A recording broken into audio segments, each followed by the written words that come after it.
Let her introduce herself and then we can get started. So, hello, Diana. Hello. Yeah, thank you so much for the opportunity. My name is Dana Nkathamobu. I'm a counseling psychologist and I've specialized my master's on organizational psychology. Basically, I normally deal with organization and workplace wellness. Yeah, and thank you so much for this opportunity. Yeah, Karibu. You're so much welcome. So, on this topic of recognizing and addressing toxic workplace relationships, we will focus on majorly two areas on setting boundaries and supporting each other at the workplace. That is more like lending a hand to colleagues who are facing a rough time. And on the setting boundaries, it's more on how to draw the lines between work and personal lives, as well as how to associate with, people that we are working with.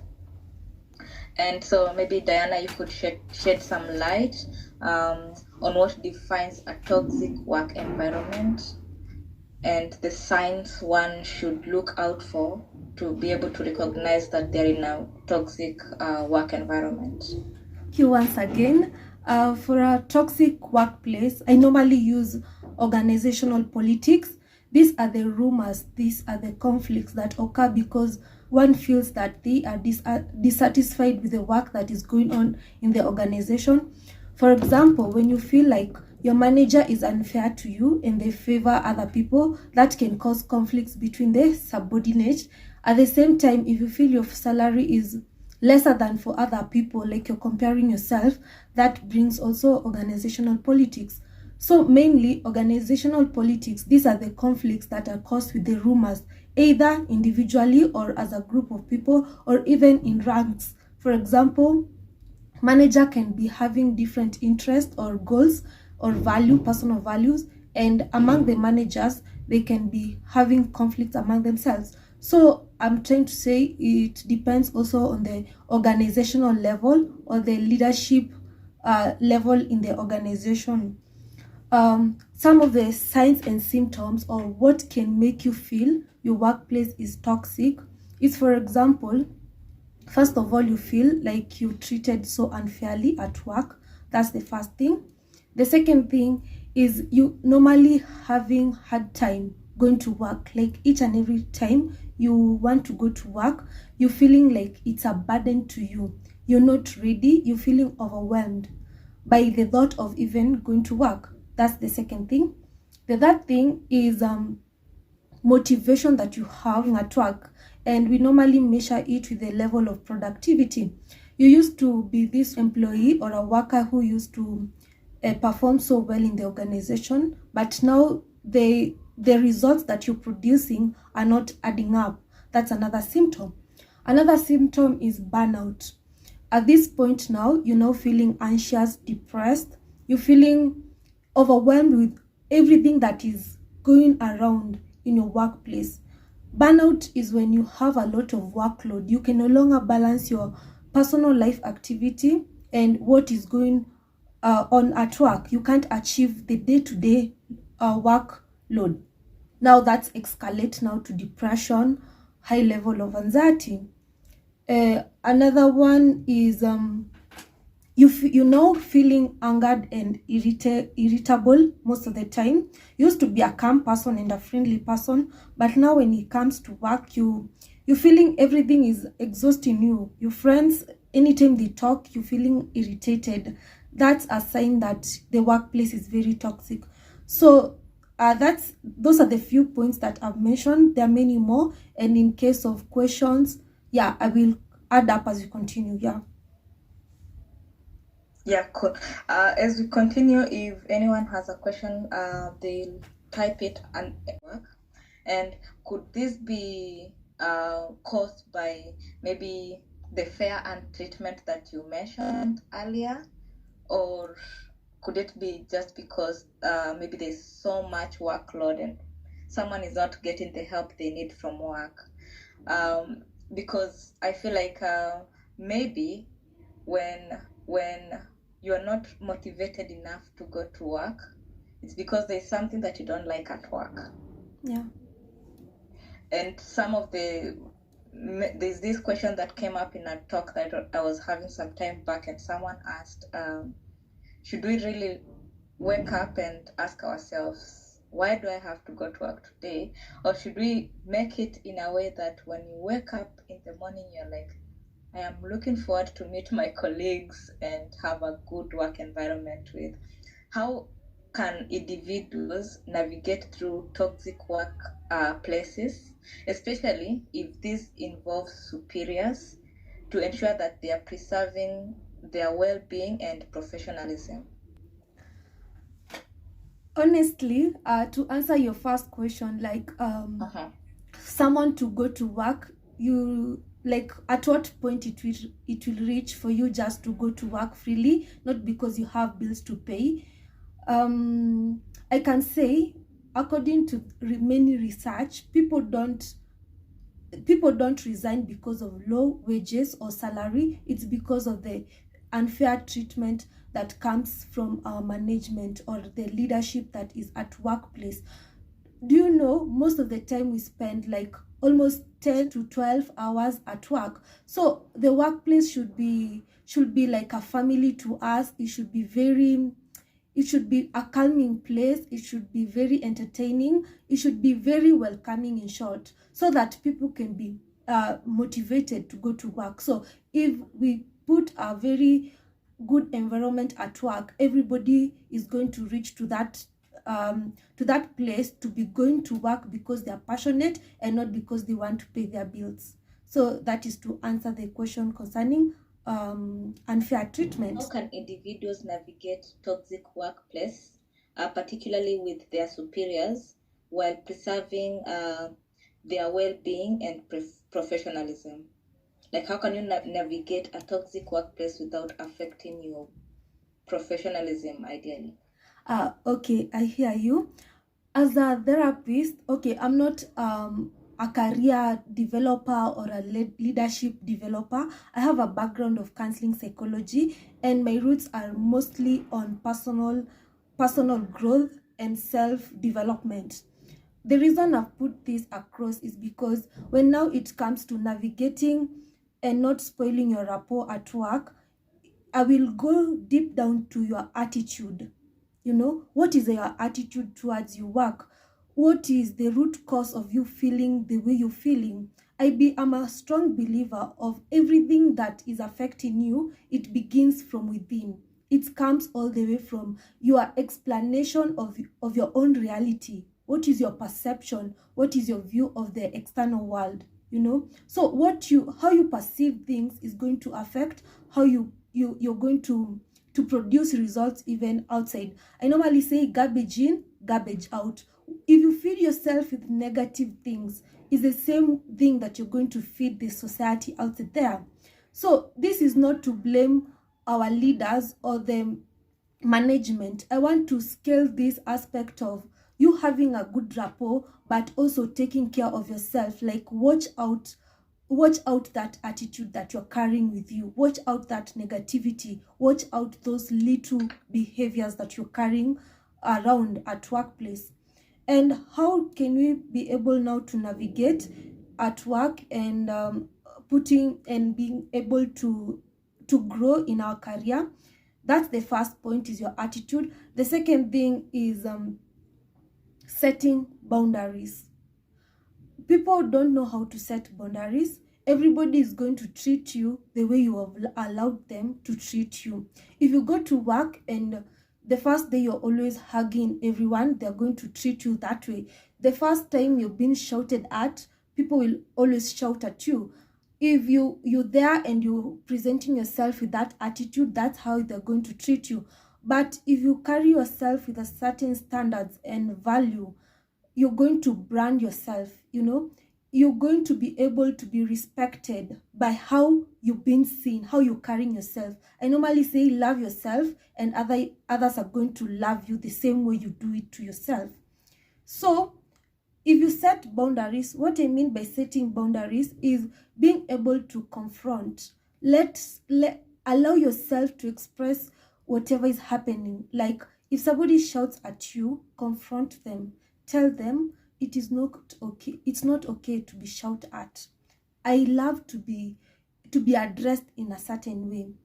If you present yourself in a manner that you always come late at work, definitely they will carry you as a latecomer, So that's the individual aspect, like for individual way of growing yourself and showing people how to treat you. Another side of this story is that now when it comes now to the management, for you to, if you feel like your manager is very unfair to you, or there is something that is happening, I normally say have proofs, have receipts, record each and every conversation that you feel this is unfair to you. And after that, you have a right now to communicate, because most of the time, us as subordinates, we are not always listened to. So, if you don't have proof of whatever is happening, no one is going to listen to you. You're going to be the vulnerable person. But if you're always going to take those information, for example, this manager wants you or they want to sleep with you, you're recording it, you're chatting with them, and you have all the receipts, that's the win hand for you, Yeah, so basically that's it. But as you continue, I'm going to elaborate more. All right. Thank you so much, Nkada. I think that leads to a question that is on the chat. How about relationships at workplace? How can I politely turn someone down without creating a conflict? Okay, I think there are quite a number of typos, so I'll just reread it for you. How about relationships at workplace? How can I politely turn someone down without creating conflicts?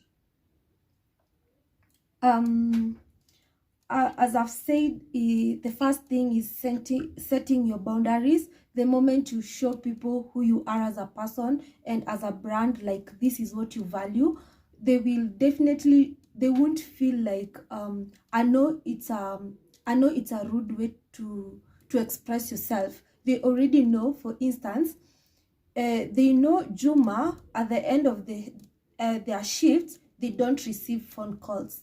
So even if you've been questioned, why did you not receive my phone calls? You're like, for the first time, okay, from the first time I was here, I said after 4 o'clock, or the moment I clock out, I'm not going to pick any phone call. So when you set your boundaries, and it's so clear to people the person you are, who you are as a person, and what you do and your work, they will never cross it. It will be very difficult. Even if they cross it, they will cross it with a type of respect, like requesting you, not just crossing it in terms of mazoeano. Another way of saying no politely is when things are very hot. That's when you now have there's a lot of conflict, and that's when people get to be very aggressive. The best time to confront anyone is when you're calm. Never talk when you're on temper, when you're high. Even if somebody approaches you or things are not okay, even if your manager tells you to do something and you want to disagree, just calm yourself. Even the brain itself, there's a certain part of the brain that doesn't work when you're angered. So when you're in calm mood, that's when you're able to express yourself well and to communicate with respect. So when you say no in a certain manner, it won't seem like a disrespect. It will look like a level of maturity, and it's a way of communicating in a proper way. The last thing is, sometimes it's not good to just say no. You can do it, then come back and explain yourself, like this and this wasn't okay. Yeah. Wow, thank you. You're so informative. I think I'm also learning a lot as a moderator, and I feel like this is really amazing hearing it from you. And then I have maybe two more questions Okay. before I check the chat again. Um, you've spoken from a point where it's about setting boundaries and also being a very good communicator. Yeah. Now, let's take an example of a workplace where we have noticed a colleague who is not really of a good communicator, and maybe people are taking advantage of that colleague and they are facing self-esteem issues or they don't seem like they are doing okay. How can we be there for them? How can we support that colleague to be able to, face reality and find a way to communicate and not be taken advantage of without us, the third party, creating a conflict?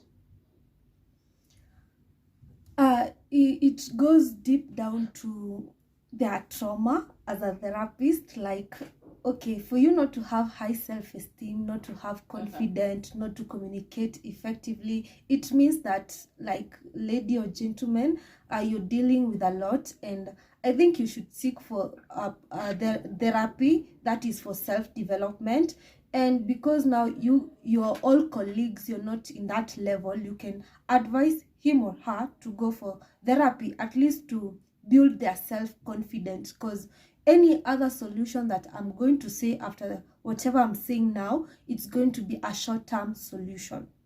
Not to give this person a short-term solution, you can give her examples of scenarios. People imitate others people. We normally say good overcomes the evil. If you're going to be a best example to this person, they will learn from you, they're going to imitate you, so that is also helping them to grow as a person. Another thing also is look at strength more than the weaknesses. I suspect the leadership is mostly criticizing her weaknesses and not focusing on her strength. Train her to use the strength to build herself. She might not be so vocal in terms of maybe complaining or maybe not being able to say no, but they are good at something.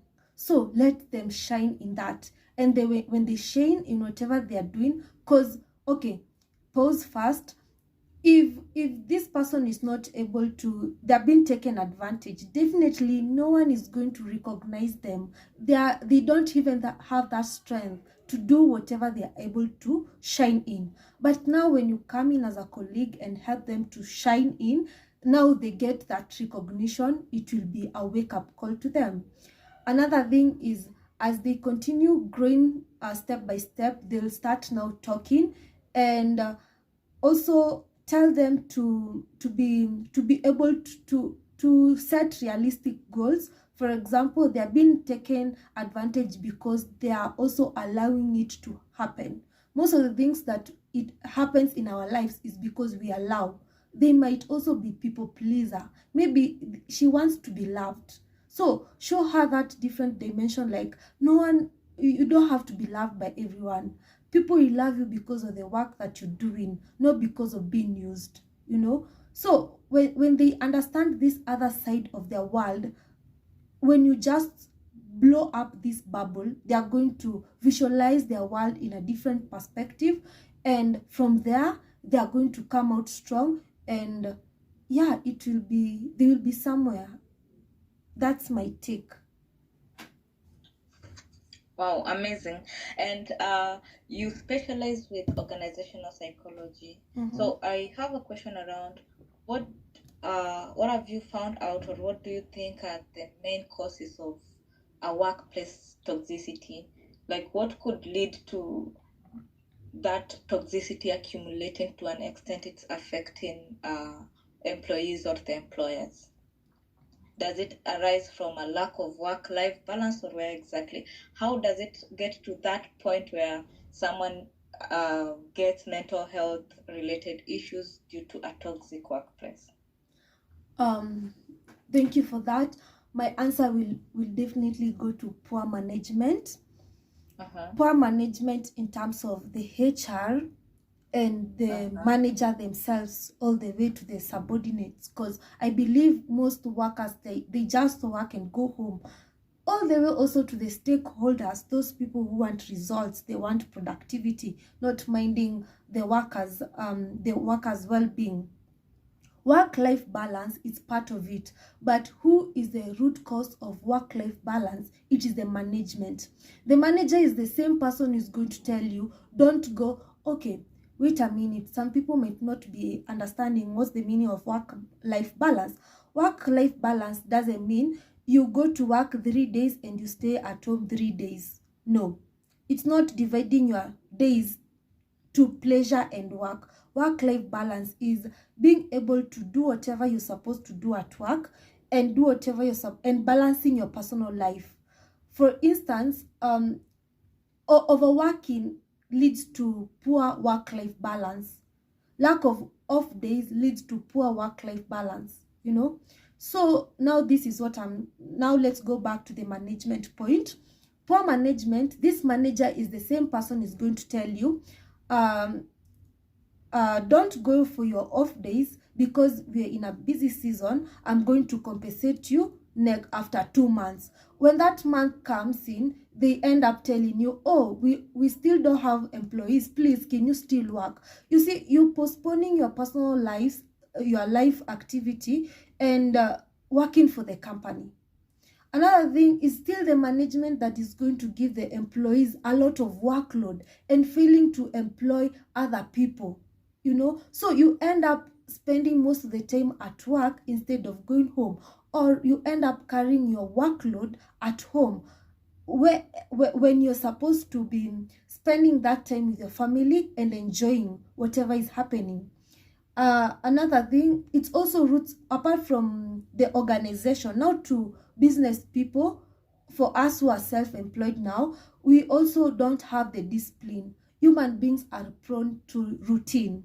You know, if you are employed, you wake up in the morning, you have a routine of waking up maybe at 6, going to work, your schedule is planned, coming at home at 4, then repeatedly, this is what it's repeating in a normal human being. But what about those people who work from home? Do you know they have the highest level of mental breakdown? Because human beings don't have the discipline of planning their schedule. They can't wake up, they can't decide to wake up at this time, do this and this, and like put everything on its own timing.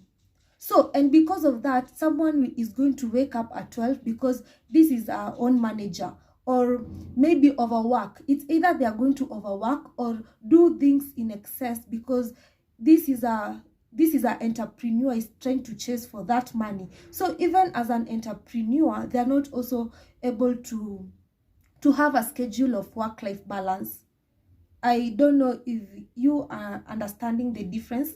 So there's a difference between somebody who is working from home or employed and somebody who is not, who is now, okay, there's a difference between somebody who is working from home that they have employed themselves and somebody who has a routine that is guiding them. That person who has a routine, there is high chance they won't end up in depression, but somebody who doesn't have a routine, they will easily end up in depression because human beings are meant to be monitored. They follow schedule and routine.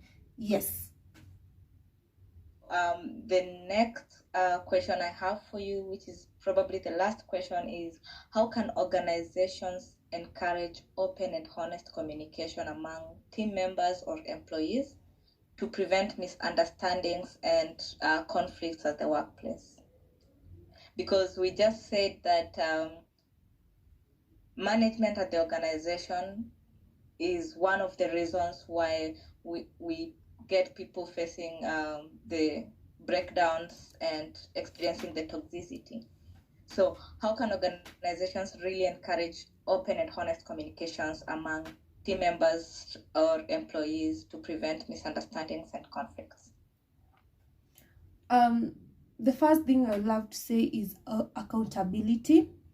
Let everybody be accountable of their own mistake. If, for instance, a manager is the one who is on the wrong side, they should be having a system like you're able to critique a manager. And something that I was learning is, do you know, as an employee, you confronting a manager by telling him or her what is expected of you. Sorry. Says I can give, feedback to my employer, I'll do it. There's always that, I think, fear of doing things.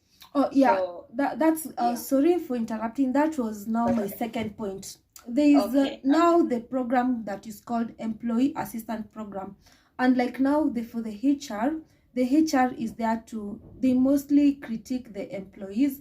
And like for someone who has as an organizational psychology, or who is under the Employee Assistant Program, my work now is to empower the employees. My work is to bridge the employees with the organization policies. For instance, now when it happens, this employer is complaining, this manager wants me and they want to sleep with me so that I can acquire such a position, and you have no proof. As an organizational psychologist, I'm now able to monitor what is happening in the ground, and to get the evidence until this manager is sacked. So that, you to back up your point, is also empowering these employees, and also using there's this theory that is called win-win solution, whereby when you go to present your issue to a superior person, this superior won't favor the manager, but they will help you feel like your needs have been heard and they have also been attained. The same way also the manager is going to feel like their needs have been heard, and it's going to be attained. It may not be so open, like the manager will be critique in front of the employee, but at the end of the day, as a mediator, or that person as a third party, make each and every person feel that I have been heard, my feelings are valid, and there will be no conflict at the end of the day. Yeah, that's it. Awesome. So if I can just sum up some of things that I have really gathered from you, especially about the communicating part, is that it's for us to foster,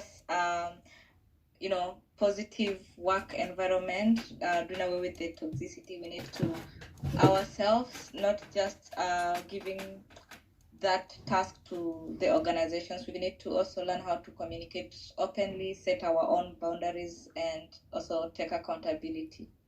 So that, I think, that is really important to take note of.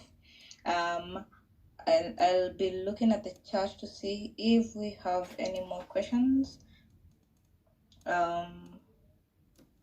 Yeah, so the question we have here, this one we already addressed, about workplace relationships. I also think you've touched on it a few seconds ago. So this has been really an empowering and really amazing conversation. Do you have anything else you'd like to share before we head towards closing it up? I think most of the things that I wanted to say, I've already said them in one way or another. Yeah. Or maybe Okay. I enlighten you some of the things that I've also learned concerning when you want to elevate yourself at work. What are some of the things that you should do? For one is, don't let others take credit for your work. Always, if you've done something, okay, this is if you want to be a leader at workplace, if you want to shine, if you want to be promoted. These days, it's not a matter of doing your work and just going home. It's about taking accountability and responsibility, and also standing out. So how can you stand out? Is don't let other people to take credit for your work that you've done. Wear your badge. What do I mean? If, for instance, you're the one who has innovated something, stand up and say, it was mine. And if somebody is trying